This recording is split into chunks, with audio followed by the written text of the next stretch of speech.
जय हिंद दोस्तों, मैं हूं आपका दोस्त के बी और आज के इस वीडियो से हम लोग एक नई सीरीज की यहां पर शुरुआत करने वाले हैं। यानी कि 2018 में जो आपके रेलवे ग्रुप डी का एग्जाम हुआ था, टोटल 135 शिफ्ट में, उन 135 शिफ्ट में जो भी आपके जीके जीएस और करंट अफेयर्स के टॉपिक वाइज प्रश्न पूछे गए थे, उन सभी प्रश्नों को हम लोग डिस्कस करेंगे। तो आज की ये जो वीडियो होगी, इसमें हम लोग ग्रुप डी के शुरुआती 20 सेटों में जो आपके भूगोल से प्रश्न पूछे गए थे, उन सभी प्रश्नों को डिस्कस करने वाले हैं। तो पूरा वीडियो बहुत ही ध्यान से देखिएगा और वीडियो अगर आपको पसंद आता है तो इसे लाइक करने के साथ अपने सभी दोस्तों के साथ में शेयर जरूर करिएगा।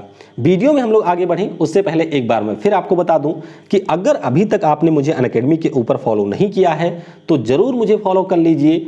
यहाँ पर 3:30 बजे मेरी एक बहुत ही महत्वपूर्ण क्लास होती है जो कि आपके ग्रुप डी एग्जाम के लिए होता है।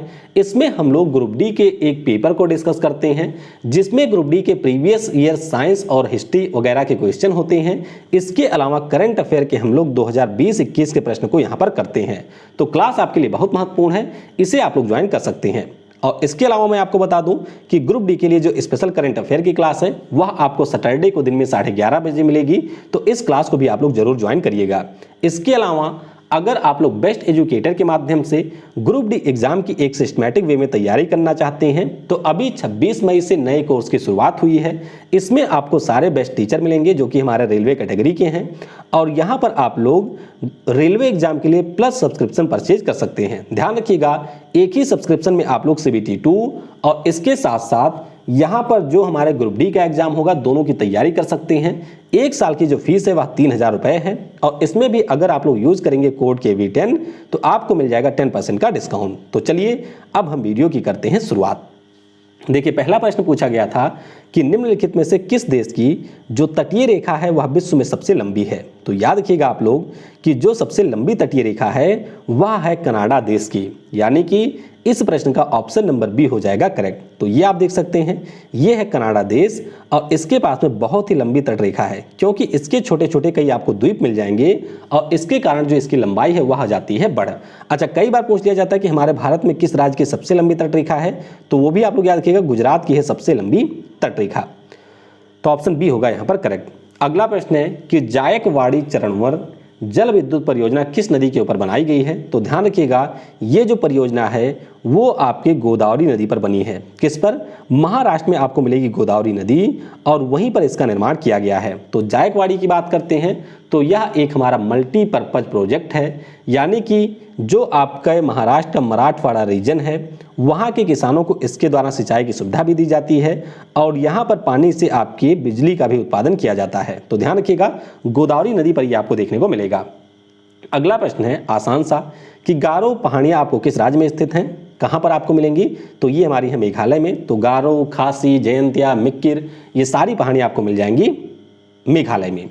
अगला प्रश्न है कि राम सेतु निम्नलिखित में से कहाँ स्थित है। तो राम सेतु की बात करते हैं तो पाक स्टेट जो कि हमारे भारत को श्रीलंका से अलग करता है वहाँ पर आपको देखने को मिलेंगी राम सेतु, जिसका निर्माण हमारे भगवान राम जी ने करवाया था। तो ऑप्शन आपका यहाँ पर डी हो जाएगा करेक्ट। अगला प्रश्न है कि यूरोप की सबसे लंबी नदी कौन सी है। तो ध्यान रखेंगे, यूरोप की सबसे लंबी नदी डेन्यूब बिल्कुल नहीं है, सबसे लंबी नदी का नाम है वोल्गा। तो इस प्रश्न का ऑप्शन नंबर आपका सी हो जाएगा करेक्ट। अब देखिए, लंबी नदियों की बात हुई है तो आपको अन्य महाद्वीपों के लंबी नदियों के बारे में भी पता होना चाहिए। जैसे कि एशिया की बात करते हैं तो एशिया की सबसे लंबी नदी आपको चाइना में मिलेगी, जिसे हम लोग यांगत्से के नाम से जानते हैं, जो दुनिया की तीसरी सबसे लंबी नदी है। इसके अलावा अगर हम लोग यहाँ पर बात करते हैं दक्षिण अमेरिका की तो अमेजन है, उत्तर अमेरिका की बात करें तो मिसिसिपी मिसौरी है, अफ्रीका की आप सभी को पता होगा नील है और ऑस्ट्रेलिया की जो सबसे लंबी नदी है वो है हमारे डार्लिंग और हमारे यहाँ की जो सबसे लंबी नदी है उसका नाम है गंगा। अगला प्रश्न है कि करेवा जो मिट्टी / गाद का एक प्रकार है किस भारतीय राज्य में पाई जाती है। तो करेवा, करेला नहीं है, ध्यान रखिएगा, करेवा एक प्रकार की मिट्टी होती है जो कि आपको जम्मू कश्मीर राज्य में देखने को मिलेगी। काफ़ी ज़्यादा उपजाऊ ये मिट्टी होती है और इसके बारे में सबसे पहले पता 1859 में गाडविन ऑस्टिन महोदय के द्वारा लगाया गया था। तो ये पॉइंट भी आप ध्यान रखेंगे क्योंकि परीक्षा में आपसे इसके बारे में भी पूछा जा सकता है। अगला प्रश्न है कि निम्नलिखित में से कौन सी नदी तिब्बत होकर बहती है और वहाँ यारलंग सांगपो नदी के रूप में जानी जाती है। तो आसान सा प्रश्न है, इसका नाम है ब्रह्मपुत्र नदी। तो इस प्रश्न का आपका यहाँ पर ऑप्शन नंबर ए हो जाएगा करेक्ट। अब देखिए, ब्रह्मपुत्र नदी से आपके एनटीपीसी सीबीटी 1 में कई बार प्रश्न पूछे गए थे, तो थोड़ा सा मैं आपको डायग्राम दिखा देता हूं। देखिए, ये हमारे भारत का मैप है। यहाँ पर आपको मिलेगा कैलाश मानसरोवर, उसके बाद में यहाँ पर आपको मिलेगा एक ग्लेशियर। इस ग्लेशियर का नाम है चेमयुंगडंग ग्लेशियर।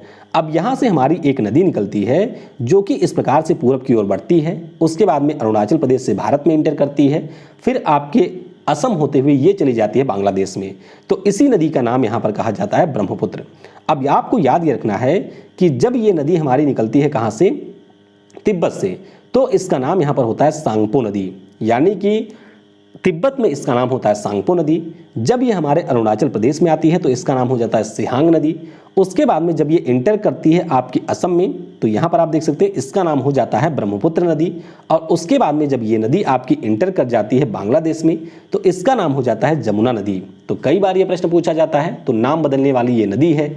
इसी में आपको मांजुली नाम का द्वीप भी मिलेगा, जिसको असम की सरकार के द्वारा 2016 में एक डिस्ट्रिक्ट का दर्जा दिया गया था। टोटल इसकी लंबाई 2900 किलोमीटर है। ये सारी चीज़ें आप लोग याद रखेंगे। अच्छा, गंगा नदी हमारी जो निकलती है उत्तराखंड से, ये आकर के इसमें मिलती है, तो फिर इस नदी का नाम हो जाता है मेघना। ठीक है, तो ध्यान रखिएगा, मेघना इसका नाम हो जाता है।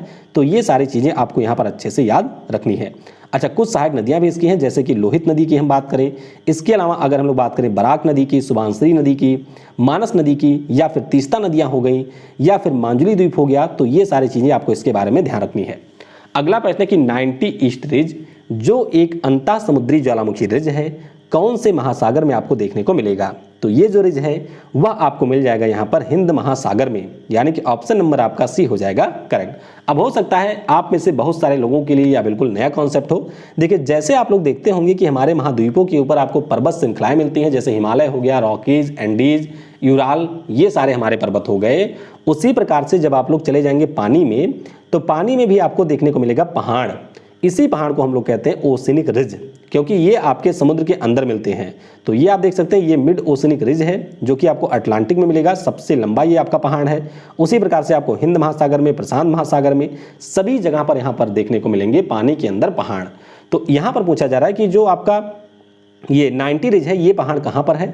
तो हिंद महासागर में जो आपका है, इसी को हम लोग कहते हैं 90 ईस्ट रिज। तो ध्यान रखिएगा, ये हमारा समुद्री ज्वालामुखी रिज है। अगला प्रश्न है कि पगलाडिया बांध परियोजना किस राज्य में स्थित है? तो ध्यान रखेंगे, ये जो योजना है ये आपको मिल जाएगी असम राज्य में। ऑप्शन डी होगा करेक्ट। असम में ब्रह्मपुत्र नदी के ऊपर इसका निर्माण किया गया है, तो पगलाडिया बांध इसका नाम है। अगला प्रश्न है कि गांधी सागर बांध किस राज्य में आपको मिलेगा? तो गांधी सागर बांध जो कि चंबल नदी पे बना है, और ये मिलेगा हमारे पड़ोसी मध्य प्रदेश राज्य में, यानी कि इस प्रश्न का ऑप्शन नंबर यहाँ पर ए हो जाएगा करेक्ट। अब देखिए, मध्य प्रदेश की बात हुई है, तो मध्य प्रदेश में आपकी चंबल नदी बहती है। चंबल नदी पे आपको कई सारे अन्य डैम भी मिलेंगे, जैसे कि राणा प्रताप सागर हो गया, जवाहर सागर डैम हो गया, कोटा बैराज हो गया। तो ये सारे आपको मिल जाएंगे चंबल पर। अच्छा, चंबल नदी निकलती कहाँ से है? तो जना पांव की पहाड़ियों से आपकी चंबल नदी निकलती है, तो ए हो जाएगा यहाँ पर करेक्ट। अगला प्रश्न है कि ब्लेडा रेगिस्तान किस देश में स्थित है? हो सकता है आपने इसका भी नाम ना सुना हो। ब्लेडा रेगिस्तान की बात करते हैं तो ये आपको मिल जाएगा पोलैंड में। कहाँ पर?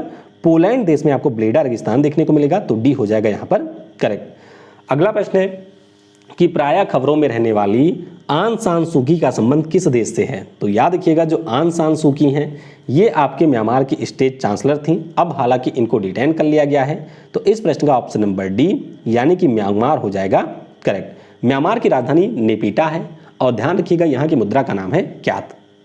Which is the newest mountain of India, यानी कि हमारे भारत का सबसे नया पर्वत कौन सा है? तो ये हमारा है हिमालय। ध्यान रखिएगा, हिमालय हमारे यहाँ का सबसे नवीन पर्वत है। और सबसे पुराना कौन सा है? तो सबसे पुराना आपका है अरावली। अगला प्रश्न है कि भारत डैश डैश का सबसे बड़ा उत्पादक, उपभोक्ता और आयातक है। तो ये कहाँ का है? ये है आपके दालों का। किसके? जो हमारे पल्सेज होती हैं उनका सबसे ज़्यादा भारत उत्पादन भी करता है। सबसे ज़्यादा हम लोग दाल खाते भी हैं, क्योंकि हमारे यहाँ पर ज़्यादातर आपको शाकाहारी लोग मिलेंगे, और सबसे बड़े हम लोग इम्पोर्टर भी हैं किसके? दालों के। तो इस प्रश्न का ऑप्शन नंबर सी हो जाएगा करेक्ट। इवन पूरी दुनिया में हम लोग 25% कंट्रीब्यूट करते हैं दालों के उत्पादन को। भारत और चीन के बीच में जो सीमा रेखा है, इसको आप लोग किस नाम से जानते हैं? तो इसे हम लोग जानते हैं मैक-मोहन लाइन के नाम से। ठीक है, मैक-मोहन लाइन के नाम से इसे हम जानते हैं। और भारत और पाकिस्तान के बीच में जो रेखा है, इसे हम लोग रेड क्लिफ लाइन के नाम से जानते हैं। तो बी यहाँ पर हो जाएगा करेक्ट। फिर देखिए एक प्रश्न पूछा गया था, वैसे रीजनिंग का भी इसे आप लोग कह सकते हैं, लेकिन ज्योग्राफी अगर आपको आती होगी तभी आप लोग इसे कर पाएंगे। देखिए 4 आपके स्थान दिए गए हैं और 4 फेमस चीज़ें दी गई हैं और आपको यहाँ पर बताना है कि कौन सा सुमेलित नहीं है। तो देखिए कश्मीर की बात करते हैं तो ये केसर के लिए फेमस है, सभी को पता है। मुरादाबाद हमारे ब्रास के लिए यानी कि पीतल के लिए फेमस है। सूरत आपकी डायमंड सिटी है ही, लेकिन खेतड़ी की अगर हम लोग बात करते हैं तो ये आपको अरावली पर मिल जाएगा, खेतड़ी राजस्थान में। और ये हमारी कॉपर की माइन है। कहाँ की? कॉपर की माइन है, तो ये आपको याद रखना है। ऑप्शन ए हो जाएगा करेक्ट। इनमें से कौन सा ब्रिज उसके राज्य से सुमेलित नहीं है? तो देखिए महात्मा गांधी सेतु आपको बिहार में गंगा नदी पे मिल जाएगा। बोगीबील सेतु के बारे में मैंने अभी आपको ऊपर बताया, ये आपको मिल जाएगा कहाँ पर? ये असम में ब्रह्मपुत्र नदी के ऊपर। विद्यासागर सेतु आपको पश्चिम बंगाल में मिलेगी, लेकिन पंबन सेतु जो आपका है ये है तमिलनाडु में, तो ए हो जाएगा यहाँ पर करेक्ट। अगला प्रश्न है कि गुरु शिखर डैश डैश के अर्बुदा पर्वतों का शिखर है जो अरावली पर्वत श्रेणी का उच्चतम शिखर है, ये आपको कहाँ पर मिलेगा? तो ये मिल जाएगा राजस्थान में, यानी कि ऑप्शन नंबर आपका ए हो जाएगा करेक्ट। अगला प्रश्न है कि भारत को डैश डैश भौगोलिक क्षेत्रों में बांटा गया है, तो भारत को यहाँ पर टोटल 6 भौगोलिक क्षेत्रों में बांटा गया है, यानी कि ऑप्शन आपका सी हो जाएगा करेक्ट। अब 6 भौगोलिक क्षेत्र कौन कौन से हैं? तो देखिए सबसे ऊपर आपको मिल जाएगा हिमालय के पहाड़, उसके बाद में नीचे आपको मिल जाएगा गंगा यमुना का मैदान, फिर हमारा हो जाएगा दक्कन का पठार, फिर हमारा यहाँ पर राजस्थान में जो रेगिस्तानी रीजन है, उसके बाद में हमारा कोस्टल प्लेन हो गया, यानी कि जो आपके पश्चिमी और पूर्वी घाट के पास में प्लेन रीजन है, और फिर हमारे हो जाएंगे आइलैंड। तो इस प्रकार से 6 भागों में हम लोग बांट सकते हैं। अगला प्रश्न है कि भारत के द्वारा किस देश में सितवे पोर्ट को विकसित किया जा रहा है? तो सितवे पोर्ट की बात करते हैं तो ये विकसित किया गया है म्यांमार में, यानी कि इस प्रश्न का ऑप्शन नंबर डी हो जाएगा करेक्ट। तो याद रखिएगा म्यांमार में जो सितवे पोर्ट है उसको भारत कलादान परियोजना के अंतर्गत डेवलप कर रहा है। अगला प्रश्न देखिए रिपीट हुआ है कि जायकवाड़ी जल विद्युत परियोजना किस नदी पर है? तो ये मैंने आपको ऊपर भी बताया, ये आपकी गोदावरी नदी पर बनी है। अलमट्टी बांध का निर्माण किस नदी के ऊपर हुआ है? तो अलमट्टी बांध आसान सा प्रश्न है, ये आपका बना है कृष्णा नदी पर। किस पे? कृष्णा नदी के ऊपर अलमट्टी बांध का निर्माण किया गया है। देखिए फिर एक प्रश्न पूछा गया कि रेगिस्तान नाम का जो मरुस्थल है ये आपको कहाँ पर देखने को मिलेगा? तो रेगिस्तान नाम का जो मरुस्थल है ये आपको मिल जाएगा अफगानिस्तान में, इसका नाम ही है रेगिस्तान, तो रेगिस्तान डेजर्ट आपको अफगानिस्तान में देखने को मिलेगा। फिर एक प्रश्न पूछा गया आसान सा कि निम्नलिखित में से कौन सा शहर साबरमती नदी के किनारे है? तो ये जो शहर है वो आपको मिल जाएगा अहमदाबाद में। कहाँ पर? अहमदाबाद में। जो अहमदाबाद नाम का हमारा शहर है वो आपके साबरमती नदी के किनारे है, और आपने कहावत भी सुनी होगी, साबरमती के संत तूने कर दिया कमाल। अगला है कि कोलार गोल्ड फील्ड कहाँ पर स्थित है? तो कोलार गोल्ड फील्ड की बात करते हैं तो ये आपको मिल जाएगा कर्नाटक में। कहाँ पर? कर्नाटक में ये आपको देखने को मिलेगा, तो ऑप्शन आपका डी होगा यहाँ पर करेक्ट। किसके लिए फेमस है? तो सोने के लिए फेमस है, और केजीएफ नाम से मूवी भी आई थी जिसमें यश थे, और इसका सेकंड पार्ट भी आने वाला है, संभवतः आप सभी लोग इंतजार भी कर रहे होंगे जिन्होंने देखा होगा। तो केजीएफ यानी कि कोलार गोल्ड फील्ड ये आपको कर्नाटक में मिलेगी। मणिटॉलिन द्वीप ये आपको कहाँ पर देखने को मिलेगा? देखिए इसका उत्तर मैं आपको बता देता हूँ कि ये जो हमारा द्वीप है वो आपको मिलेगा कनाडा में, यानी कि इस प्रश्न का ऑप्शन नंबर ए हो जाएगा करेक्ट। अब देखिए आपने सुना होगा द ग्रेट लेक्स के बारे में, यानी कि जिसमें आपकी 5 झीलें आती हैं, और इनमें से 4 झीलें ऐसी हैं जो कि कनाडा और यूएसए की सीमा पर हैं। इसी में से हमारी एक झील है जिसपे आपको मणिटॉलिन द्वीप देखने को मिलेगा। तो आपको बताना है कि इस द्वीप का नाम क्या है, ठीक है, यानी कि इस झील का नाम कौन सा है जिसमें मणिटॉलिन द्वीप है। तो जरा मुझे पता भी चलेगा कि आप में से कितना लोग पढ़ते हैं। बाणसागर बांध किस राज्य में स्थित है? तो बाणसागर बांध की अगर हम लोग बात करते हैं तो ये आपको मिल जाएगा कहाँ पर? मध्य प्रदेश में। कहाँ पर? मध्य प्रदेश में आपको बाणसागर बांध देखने को मिलेगा, और ये बना है सोन नदी पर। किस पे? सोन नदी जो कि आपके अमरकंटक की पहाड़ियों से निकलती है, गंगा नदी में जाकर के ये मिलती है। तो इसके बारे में आप लोग याद रखेंगे कि मध्य प्रदेश में आपको मिलेगा बाणसागर डैम। अगला है कि पुली चिंतला जल विद्युत परियोजना किस नदी के ऊपर बनाई गई है? देखिए जल विद्युत परियोजनाएं आपकी बहुत ही अजीब अजीब से पूछी गई हैं, तो सारे आप लोग पढ़ लीजिएगा एक बार। पुली चिंतला की बात करते हैं तो ये हमारा बना है कृष्णा नदी पर। किस पे? कृष्णा नदी पर इसका निर्माण किया गया है। कहाँ पर? गुंटूर जिले में। कहाँ पर? गुंटूर जिले में इसका निर्माण किया गया है। तो इसके बारे में आपको ध्यान रखना है, ऑप्शन डी हो जाएगा करेक्ट। अगला प्रश्न है कि वायुमंडलीय अपवर्तन के कारण सूर्योदय और लगभग डैश डैश तक की देरी हो सकती है। तो यहाँ पर यानी कि जो आपका सूर्योदय होता है और जहाँ पर आपको सूर्य दिखाई देता है इसमें कितने देर की देरी हो सकती है? तो ये होता है हमारा 2 मिनट का। कितना? 2 मिनट की होती है देरी, तो ऑप्शन आपका यहाँ पर बी हो जाएगा करेक्ट। अगला प्रश्न है कि भारत का कौन सा शहर हुगली नदी पर बना है? तो आसान सा प्रश्न है, ये हो जाएगा कोलकाता, यानी कि ऑप्शन यहाँ पर डी हो जाएगा करेक्ट। अगला प्रश्न है कि कंडलेरू डैम आपको किस राज्य में देखने को मिलेगा? तो कंडलेरू डैम की बात करते हैं तो ये हमको मिल जाएगा आंध्र प्रदेश में। कहाँ पर? आंध्र प्रदेश में नेल्लौर डिस्ट्रिक्ट के अंदर इसका निर्माण कंडलेरू नदी के ऊपर किया गया है। तो देख सकते हैं डैम आपके कितने खतरनाक पूछे गए हैं। तो कंडलेरू डैम का निर्माण आपके आंध्र प्रदेश में किया गया है। अगला प्रश्न है कि पेम्बा द्वीप निम्नलिखित में से किसकी खेती के लिए प्रसिद्ध है? तो याद रखिएगा, जो हमारा पेम्बा आइलैंड है ये आपके लौंग की खेती के लिए प्रसिद्ध है, यानी कि इस प्रश्न का ऑप्शन नंबर यहाँ पर सी क्लोव्स हो जाएगा करेक्ट। अच्छा, पेम्बा आइलैंड आपको कहाँ पर मिलेगा? तो अफ्रीका के बारे में अगर आपको पता हो तो यहाँ पर आपको मिलेगा तंजानिया देश। तंजानिया देश का एक आर्कीपेलगो है, यानी कि द्वीपों का समूह है, जिसे हम लोग जंजीबार के नाम से जानते हैं। किसके नाम से? जंजीबार के नाम से जानते हैं। और इसी में आपका एक द्वीप है जिसका यहाँ पर नाम है पेम्बा द्वीप। तो यहाँ पर आपकी लौंग वगैरह उगाई जाती है। अगला प्रश्न है कि राणा प्रताप सागर बांध किस नदी पर बना है? अभी मैंने आपको ऊपर बता दिया, ये बना है चंबल नदी पर। कहाँ पर? चंबल नदी पर इसका निर्माण हुआ है, तो डी हो जाएगा करेक्ट। अगला प्रश्न है कि विश्व में जैव भौगोलिक क्षेत्र कितने हैं? तो वैसे अगर हम लोग बात करते हैं तो इनकी संख्या 8 है, लेकिन आपके ग्रुप डी वाले कहते हैं कि इनकी संख्या 6 है। तो इस प्रश्न का हम लोग 6 ही मानेंगे। यहाँ पर इस प्रश्न का ऑप्शन नंबर 6 हो जाएगा करेक्ट। बाकी आप देख सकते हैं पैलिए आर्टिक, निए आर्टिक, एफ्रोट्रॉपिक, नियोट्रॉपिक, ऑस्ट्रेलेशिया, इंडोमलाया, ओशियानिक और अंटार्कटिक, ये हमारे यहाँ पर जैव भौगोलिक क्षेत्र हैं। अगला प्रश्न है कि भारत में सबसे ज़्यादा कोयले का भंडार किस राज्य में है? तो ध्यान रखिएगा, सबसे ज़्यादा जो भंडार है वो आपको मिल जाएगा कहाँ पर?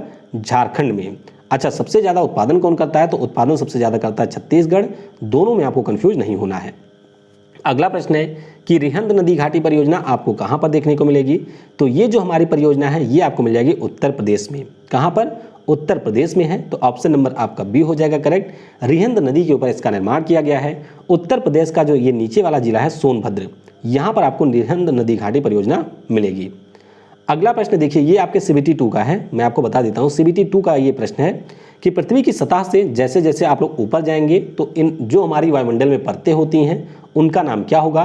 तो देखिए, सबसे नीचे आपका ट्रोपोस्फीयर क्षोभमंडल होता है, फिर हमारा स्ट्रेटोस्फीयर जिसे हम लोग समताप मंडल कहते हैं, फिर हमारा मेजोस्फीयर यानी कि मध्य मंडल, और उसके बाद में होता है थर्मोस्फीयर। तो इस प्रकार से अगर आप देखेंगे तो ऑप्शन यहाँ पर ए हो जाएगा करेक्ट। देखिए, ट्रोपोस्फीयर, स्ट्रेटोस्फीयर, मेजोस्फीयर, थर्मोस्फीयर और फिर हमारा आ जाता है एक्सोस्फीयर। तो इस प्रकार से जितने भी आपके यहाँ पर 20 शिफ्ट में प्रश्न पूछे गए थे उन सभी प्रश्नों को हमने डिस्कस कर लिया है। और यहाँ से आपको अंदाजा लगा होगा कि जो हमारे जीके, जीएस और साइंस से टोटल 45 प्रश्न पूछे जाते हैं उसमें ज्योग्राफी का वेटेज जो है हर शिफ्ट में लगभग 2 क्वेश्चन का है, यानी कि किसी में आपके 2 आए हैं, किसी में 1 आए हैं, किसी में 2, किसी में 1, इस प्रकार से इसका वेटेज रहा है। तो आगे इसी प्रकार से बाकी बचे हुए सब्जेक्ट के बारे में भी हम लोग डिस्कस करेंगे। तो जिन्होंने यहाँ तो वीडियो देखा है नीचे कमेंट में टाइप करिएगा यस, और बिल्कुल ये संकल्प लीजिए कि जब भी आपका ग्रुप डी का एग्जाम होगा और उसे अगर आपको देना होगा तो आप इस एग्जाम को जरूर क्लियर करेंगे एट द एनी रेट। ठीक है, तो फिर मिलते हैं हम लोग नए वीडियो में। जय हिंद, जय भारत, और सबसे जरूरी, पढ़ेगा भारत तो बढ़ेगा भारत।